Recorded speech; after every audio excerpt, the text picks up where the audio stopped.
खोया हुआ बेटा। यीशु मसीह की प्रेरणादायक कहानी। यीशु मसीह ने लोगों को परमेश्वर के प्रेम और क्षमा का महत्व समझाने के लिए कई प्रेरणादायक कहानियां सुनाई। उन्हीं में से एक है खोया हुआ बेटा। यह कहानी हमें सिखाती है कि चाहे हम कितनी भी गलतियां कर लें, अगर हम पश्चाताप करें और परमेश्वर के पास लौटें तो वह हमें प्रेम से स्वीकार करते हैं। किसी गांव में एक अमीर आदमी अपने 2 बेटों के साथ रहता था। वह अपने बेटों से बहुत प्रेम करता था और उनकी हर जरूरत का ध्यान रखता था। बड़ा बेटा मेहनती और समझदार था, लेकिन छोटा बेटा लापरवाह और स्वतंत्र जीवन जीना चाहता था। एक दिन छोटे बेटे ने अपने पिता से कहा, पिताजी, मुझे मेरे हिस्से की संपत्ति अभी दे दीजिए। मैं अपनी जिंदगी अपनी मर्जी से जीना चाहता हूं। पिता अपने बेटे की इस मांग से दुखी हुए, लेकिन फिर भी उन्होंने उसकी इच्छा पूरी कर दी और उसे उसका हिस्सा दे दिया। संपत्ति मिलते ही छोटा बेटा दूर देश चला गया। वहां उसने मौज मस्ती में अपने सारे पैसे उड़ा दिए। उसने महंगे कपड़े खरीदे, शानदार पार्टियां की और अपने नकली दोस्तों के साथ खूब आनंद लिया। लेकिन जब उसका सारा पैसा खत्म हो गया तो उसके दोस्त भी उसे छोड़कर चले गए। इसी दौरान उस देश में भयंकर अकाल पड़ा। खाने के लिए कुछ भी नहीं बचा। मजबूर होकर उसने एक किसान के यहाँ नौकरी कर ली, जहां उसे सुअरों को चराने का काम मिला। वह इतना गरीब हो गया कि सुअरों का खाना देखकर भी उसका मन ललचाने लगा। तभी उसे अपने पिता का घर याद आया। उसने सोचा, मेरे पिता के नौकर भी अच्छा खाना खाते हैं और मैं यहाँ भूखा मर रहा हूं।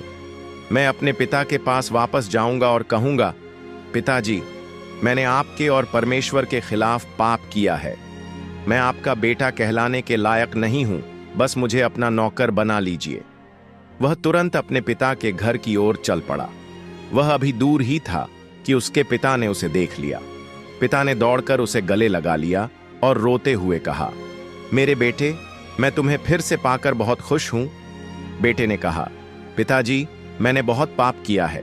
मैं आपका बेटा कहलाने लायक नहीं हूं।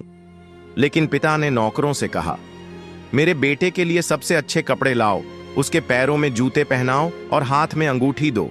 उसके लिए स्वादिष्ट भोजन तैयार करो, क्योंकि मेरा बेटा खो गया था लेकिन अब वापस आ गया है।